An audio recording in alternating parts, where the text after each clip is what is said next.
Hi guys! Welcome to my vlog! Ang topic naman po natin ngayon guys ay about sa health issues, lalo na po yung sa mga babae, yung mga nireregla.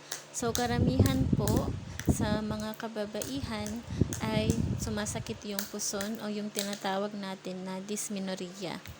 So, as someone po na nakakaranas din po nito, so na-experience ko po siya personally. So, gusto ko pong ibahagi kung ano po ba yung mga ginagawa ko nang sa ganun ay maibsan kahit papano yung pananakit ng ating puson.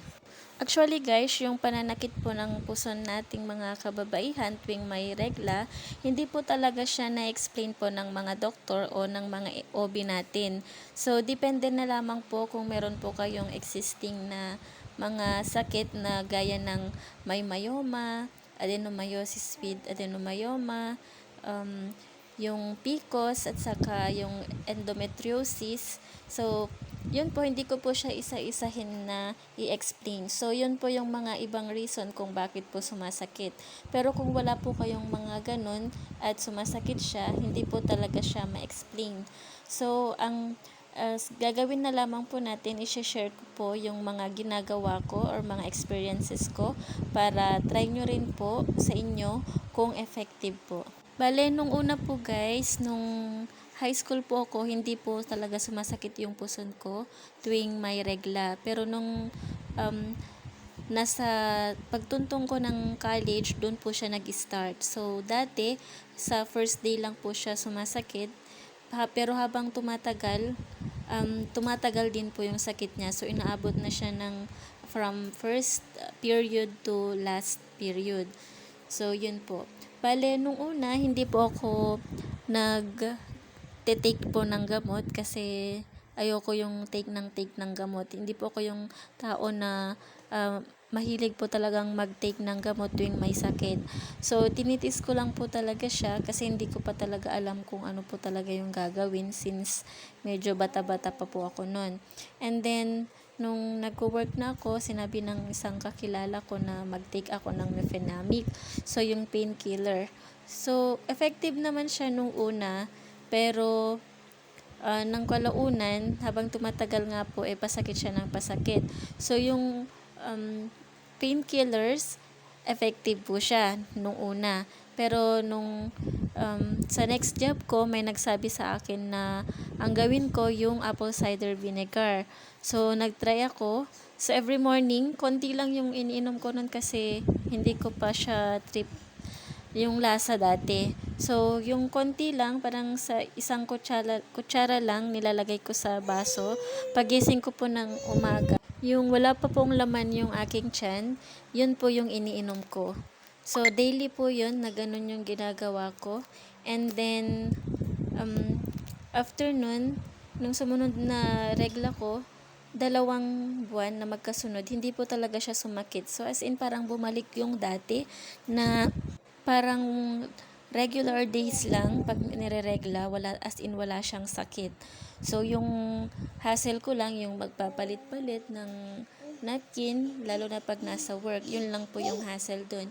Pero, kalaunan, after yung 2 magkasunod na mens ko na hindi sumakit ulit siya. So, parang 2 months lang siya naging effective. Hindi ko naman siya tinigil, pero as in, hindi na siya naging effective.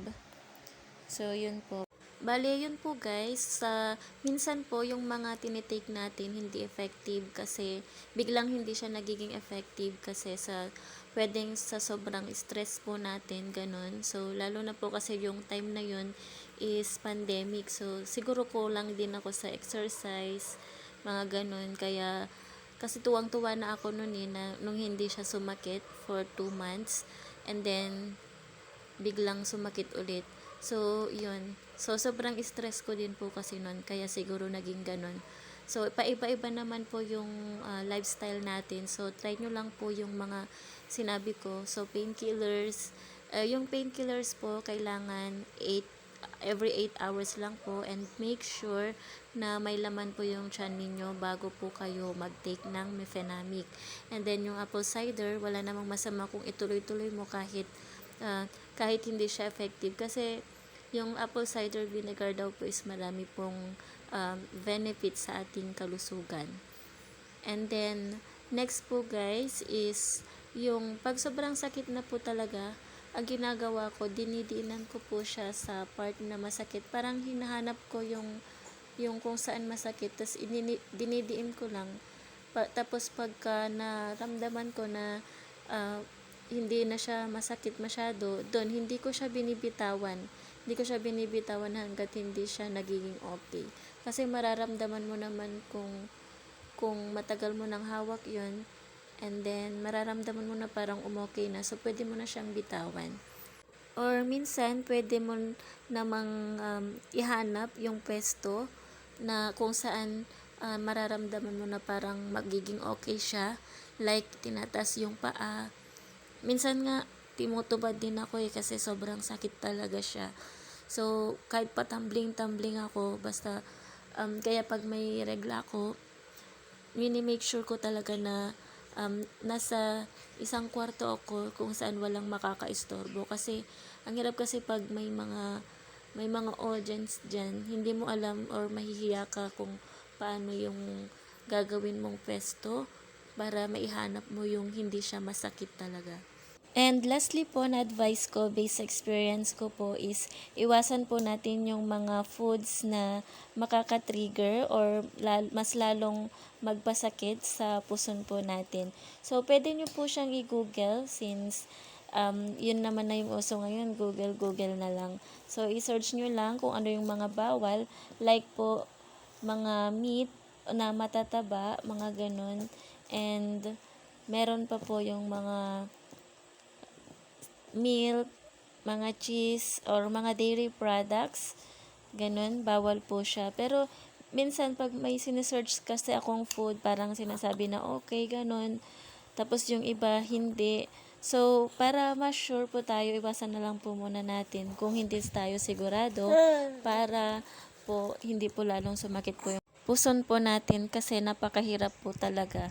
And minsan po pala, kung hindi po yung puson yung masakit, dati po na experience ko, hindi nga sumakit yung puson ko, pero ang sumakit naman is yung ulo ko. So, yung sobrang sakit po talaga niya.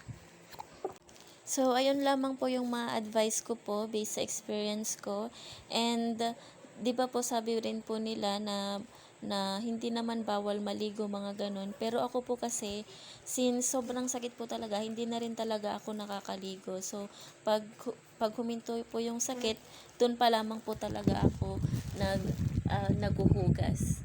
So, yun po. Hindi naman po masama kung hindi tayo maligo, lalo na sa mga sobrang masakit po talaga yung puson. So, basta magkinis lang po tayo. So, okay na po yun. Kasi guys, bali ang nangyayari po, dati, nung hindi naman sumasakit yung puson ko, talagang ligo pa rin ako araw-araw.